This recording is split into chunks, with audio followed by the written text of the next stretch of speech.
Grazie Presidente. Allora, vorrei partire dall'intervento del capogruppo commisso.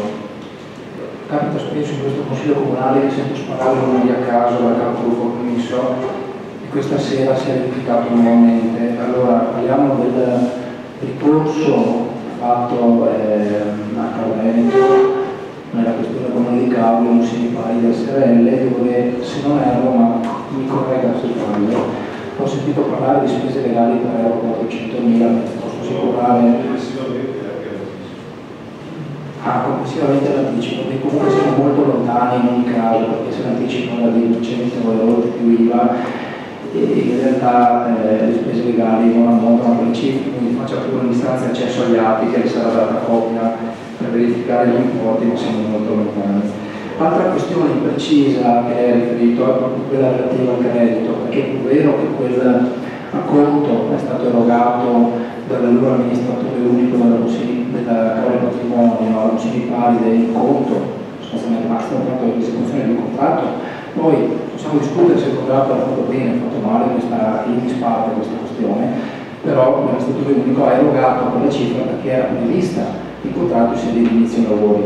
Orbene, quel credito è stato poi oggetto di insinuazione passiva fallimentare perché poi nel frattempo la municipale è fallita e quel credito è stato interamente ammesso e passivo da parte del giudice fallimentare senza alcun tipo di contestazione. La possibilità di recupero del credito, ma non lo sto inventando io, c'è documentazione degli atti, per cui faccio anche in questo caso un'istanza di accesso agli atti per vedere il vero, non in ogni caso, è che c'è la ragionevole certezza di recuperare una grande parte percentuale di quella cifra. Ecco, per quanto riguarda l'ultimo passaggio relativo alla variazione di bilancio, che secondo lei era corretta, allora mi riferiscono i tecnici che intanto questo valore non stava nel conto patrimonio e quindi sarà possibile prendere atto in sede di variazione di bilancio, solo in sede di consultivo sostanzialmente sarà possibile farlo. E oggi non era possibile proprio perché solo oggi abbiamo certezza della consistenza e la ricariamo da una perizia. Se poi, come ho sentito anche dal capogruppo Borini, si vuole contestare che i tecnici, addirittura una delle due perizie giurate, non sanno fare il loro lavoro, questo insomma è un atto, ma non credo che le vostre competenze contabili superino quelle dei tecnici che hanno fatto questo tipo di valutazione. Grazie Sindaco. Non ci sono altri interventi, contiamo il voto punto all'ordine del giorno. Voti favorevoli? 11. Voti contrari? 5. Il punto viene approvato. Mettiamo i voti di immediata solubilità. Voti favorevoli? 11. Voti contrari? 5. Passiamo ora al quarto punto all'ordine del giorno. Approvazione del regolamento di tutela animali. Relazione all'assessore Teso. Il di raccogliere in un unico documento, nel rispetto dei dettami delle vigenti normative sia nazionali che regionali, tutti i provvedimenti specifici emessi di volta in volta dall'amministrazione sia sotto forma di ordinanze che di specifici articoli inseriti in altri regolamenti. È stato elaborato un regolamento sulla tutela degli animali. Attualmente è in vigore il regolamento comunale per la tutela del benessere della popolazione canina domestica e la disciplina della convivenza tra uomo e animale, approvato con delibera di Consiglio Comunale 2007. Il presente regolamento è suddiviso in 4 parti: principi generali per articoli, disposizioni per tutte le specie 6 articoli, disposizioni per le singole specie 8 articoli e quest'ultima in 3 articoli: cani 3 articoli, gatti 2 e altri animali d'affezione della compagnia 4 articoli e disposizioni finali 3 articoli. La stesura di tale atto è stata seguita dai tecnici del settore dei servizi tecnici, ufficio ecologia e ambiente, operatori dell'azienda ALS 10 e agenti della polizia locale, ognuno per la propria competenza. Per quanto riguarda la detenzione di cani, il comando di polizia locale ha provveduto ad integrare al presente regolamento le norme già approvate con delibera del Consiglio Comunale numero 16/2007. Rispetto a tali norme sono state effettuate alcune modifiche, come ad esempio l'articolo 10,2, dove si riporta: ai cani accompagnati dal proprietario o da altro detentore è consentito l'accesso a tutte le aree pubbliche di uso pubblico, compresi i giardini infatti, ad esclusivamente le aree destinate ed attrezzate per particolari scopi, come aree giochi per bambini, quando al fine siano chiaramente delimitate e segnate con appositi cartelli di divieto. L'articolo 9,6 viene riportato che è stata inoltre data la possibilità ai proprietari di cani di frequentare l'arenile per un periodo dal 1 ottobre al 30 aprile del cane al guinzaglio, contrariamente a quanto prescritto anche dall'articolo 10 del regolamento sull'uso del demanio marittimo, disciplina dell'attività balneare che si intende valido solo per il periodo estivo. Per quanto riguarda la questione dei gatti randaggi, già durante una seduta del giugno 2011 la Giunta Comunale ha rilasciato un parere favorevole per l'individuazione di postazioni per il ristoro di gatti nella zona in Duna Verde, punti che dovranno essere posti lontano dalle abitazioni in aree pubbliche. L'articolo 3,5,6 prevede che i volontari o associazioni riconosciute che svolgono sul territorio l'intervento diretto siano a disposizione della Polizia Locale e dell'Ufficio Ecologia e Ambiente per le segnalazioni di disagio. Sono infatti numerose le segnalazioni da parte dei cittadini che lamentano la presenza di colonie feline nelle vicinanze delle loro abitazioni. Nel territorio del comune di Caore alcune volontarie si rendono disponibili quando possibile alla risoluzione dei disagi e collaborano con l'azienda AS10 per la riproduzione di gatti di colonia. Durante l'incontro che è stato fatto il 9 novembre 2012 erano presenti i tecnici dell'azienda AS10, un ufficiale della polizia locale, la sottoscritta e alcune volontarie. È stata presentata la bozza di regolamento focalizzando in particolare sulla questione della gestione delle colonie feline e sulla convenzione che dovranno sottoscrivere rendendosi responsabili della pulizia dell'area individuata. Tali volontari e associazioni potrebbero accedere ad eventuali contributi comunali per l'acquisto di cibo per animali. Quindi, visto il parere favorevole sia dell'azienda ASI della polizia locale, sono stati espressi in merito il 3/11/2012 in data 16, visti i pareri favorevoli di tutti gli uffici, chiediamo di approvare l'allegato nuovo regolamento di tutela animali composto da numero 20 articoli di cui il testo costituisce parte integrante del presente atto legislativo, di abrogare totalmente il regolamento invece approvato con delibera del Consiglio Comunale numero 16 del 2007 e tutte le successive modificazioni. Grazie Assessore. Sono interventi?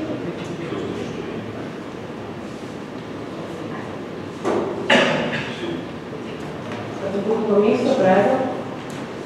Sì, grazie. Relativamente alla possibilità, mi compiace che si possano portare i cani a passaggio domiciliato dalla regione di Bernardo. Mi dispiace però che questo non sia possibile in alcune ore limitate, soprattutto del mattino, poterlo fare anche durante il periodo estivo, perché avrebbe, sono certo, una grande valenza dal punto di vista turistico. Sono moltissime le persone che vengono con gli animali a seguito, se li portano nell'albergo, e sono sicuro che avrebbe un grande effetto, magari un'ora festa, però dalle 6 alle 7 del mattino o dalle 6 alle 7 e mezzo. Credo che non vedo, a mio avviso, non vedo controindicazioni a una scelta del genere. Chiaramente chi va a toccare il guinzaglio ha anche tutta l'attrezzatura per rimediare ai pochi guai che possono combinare i cani. Grazie. Se ci sono altri interventi, mettiamo i voti sul l'ordine del giorno. Voti favorevoli? 12. Voti contrari? Voti astenuti? 4 astenuti. Il punto viene approvato. Votiamo l'immediata eseguibilità del punto. Voti favorevoli? 12. Voti contrari? Nessuno. Astenuti? 4 voti astenuti. Passiamo ora al quinto punto dell'ordine del giorno. Approvazione del progetto interno da PLG per abbattimento delle architettoniche, ditta Condominio Giorgio e Infante Giorgio. In relazione all'assessore Sapienza. Premesso che l'articolo 3 della legge 9 gennaio 1989, numero 13, disposizioni per favorire il superamento e l'eliminazione delle barriere architettoniche degli edifici privati, dispone che le opere di cui all'articolo 2 della presente legge possono essere realizzate in deroga alle norme sulle distanze previste dei regolamenti edilizi, fatto salvo l'obbligo di rispetto delle distanze di cui agli articoli 873 e 933 del codice civile. L'articolo 42 delle norme tecniche di attuazione del vigente piano regolatore prevede che il rilascio di permessi di costruire in deroga sia proceduto da deliberazione favorevole del Consiglio Comunale. In data 10 gennaio 2012 al protocollo 00808, il condominio Giorgio e il signor Infante Giorgio hanno presentato istanza di permesso di costruire ai sensi dell'articolo 10 del DPR 380 per lavori di recupero del sottotetto con cambio di destinazione d'uso da locali accessori residenziali a locali utili per la residenza turistica, riqualificazione energetica e installazione di un impianto di ascensore in deroga nel fabbricato ad uso residenza stabile, sito in via Caorle, in via del Gambero, Gensito al Foglio 42 sul mappale 964. E tra le opere previste c'è anche la realizzazione di un impianto di ascensore necessario per rendere l'intervento conforme ai disposti dell'articolo 129 del vigente regolamento edilizio, che prevede per immobili aventi più di 3 piani abitativi oltre al piano terra la dotazione di un ascensore. E tale impianto è previsto sul lato est a distanza inferiore con la minima prevista dal confine con l'antica proprietà privata, per cui è necessario che venga richiesta la deroga alle distanze urbanistiche. E ai fini dell'applicazione della deroga il progetto ha previsto che tutte le unità abitative dei parchi comuni del fabbricato siano adottate a requisiti minimi in tema di abbattimento delle barriere architettoniche. E sempre ai fini dell'applicazione della deroga il tecnico progettista ha prodotto una relazione nella quale illustra le difficoltà oggettive che non hanno consentito di prevedere la realizzazione dell'impianto di ascensore all'interno del soggiorno esistente del fabbricato. Valutato che la deroga viene richiesta unicamente per l'impianto di ascensore in quanto previsto a distanza dal confine inferiore a quella minima prevista dall'articolo 13 delle norme vigenti e delle norme tecniche di attuazione. L'ingombro volumetrico del vano ascensore si inserisce in una rientranza esistente non visibile tra l'altro dalla pubblica via e va a collegare le due porzioni di edificio che si sviluppano perpendicolari a via del Gambero. Visto comunque che i pareri già espressi favorevoli dei servizi tecnici dal residente, si chiede di esprimere parere favorevole sulle motivazioni espresse in narrativa al rilascio del permesso di costruire per l'esecuzione dei lavori di recupero sottotetto con cambio di destinazione d'uso da locali accessori residenziali e locali pubblici per la residenza turistica, qualificazione energetica e installazione di un impianto di ascensori in deroga alla distanza dei confini, in quanto questo intervento rientra quelli previsti dalla legge 9 gennaio 1989 numero 13, disposizioni per favorire il superamento e l'eliminazione delle barriere architettoniche negli edifici privati per il progetto presentato da Condominio Giorgio e dei Infante Giorgio. Grazie Assessore. Apriamo la discussione, se ci sono interventi. Nessun intervento, mettiamo i voti, di cui consiglio l'ordine del giorno, voti favorevoli. All'unanimità, 14 voti favorevoli, il sindaco è uscito. Mettiamo i voti di immediata eseguibilità del punto, voti favorevoli, 14 voti favorevoli. Passiamo ora all'ultimo punto dell'ordine del giorno. Approvazione del regolamento dei controlli interni. Relazione al sindaco.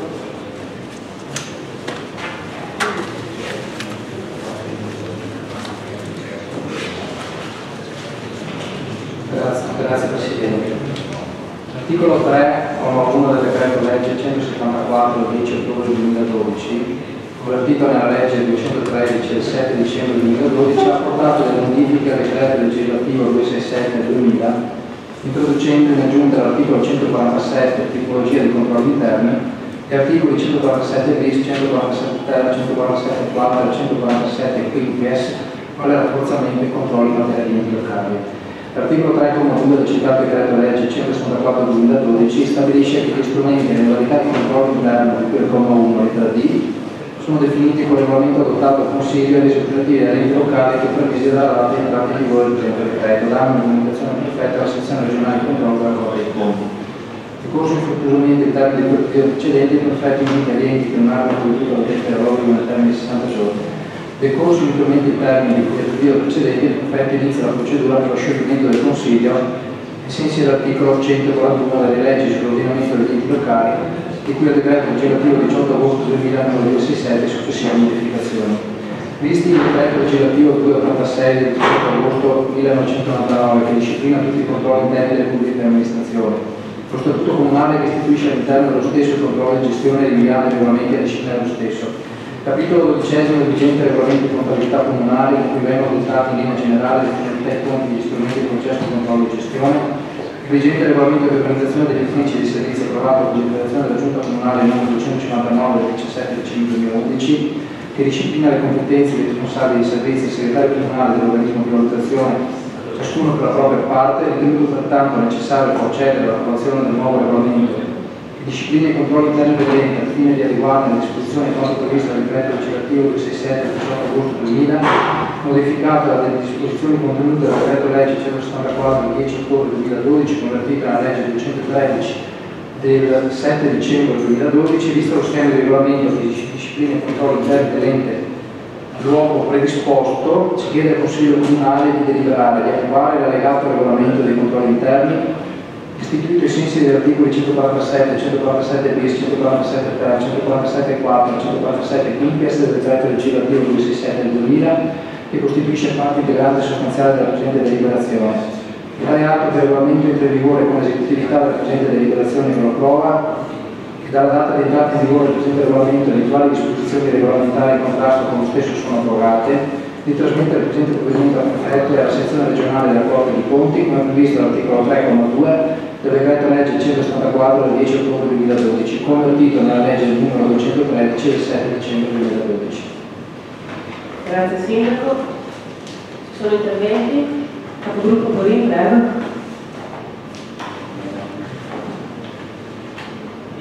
Grazie Presidente. L'intervento era soltanto per significare come questo tipo di regolamento in realtà sia già stato nella sostanza attuato da questa amministrazione, nel senso che i controlli che poi vengono previsti in buona sostanza erano già svolti.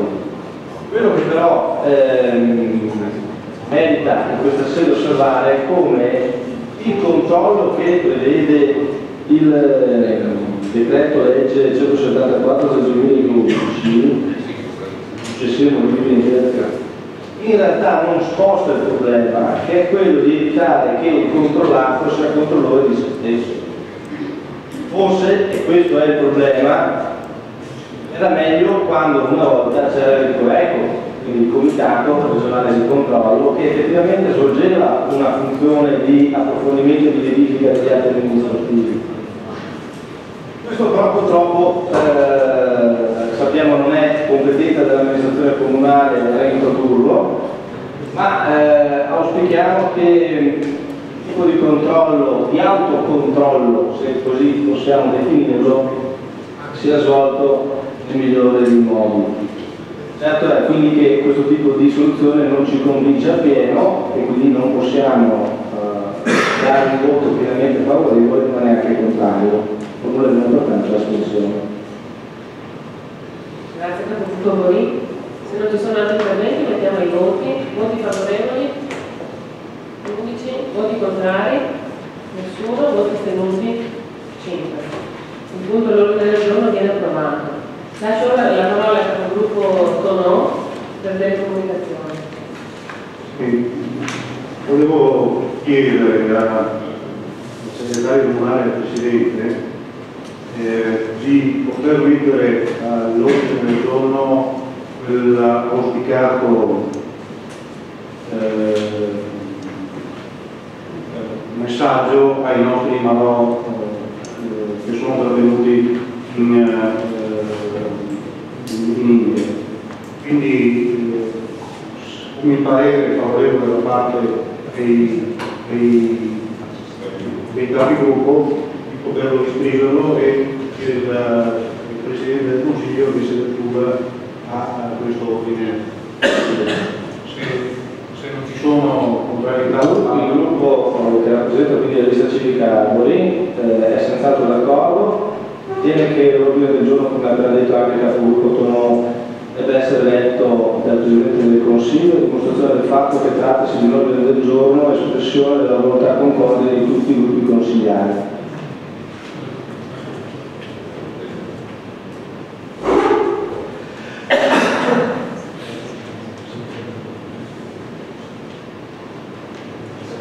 Do lettura dell'ordine del giorno.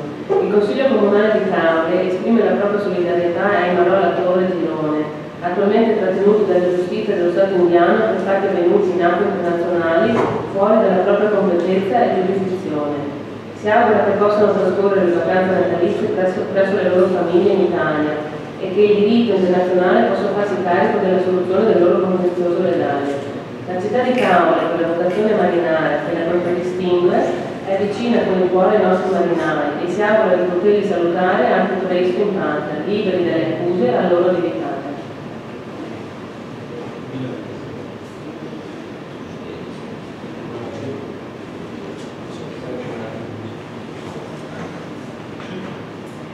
I voti, l'ordine del giorno, voti favorevoli, viene approvato all'unanimità. Grazie, la seduta è tolta, vi invito a rimanere per un brindisi natalizio.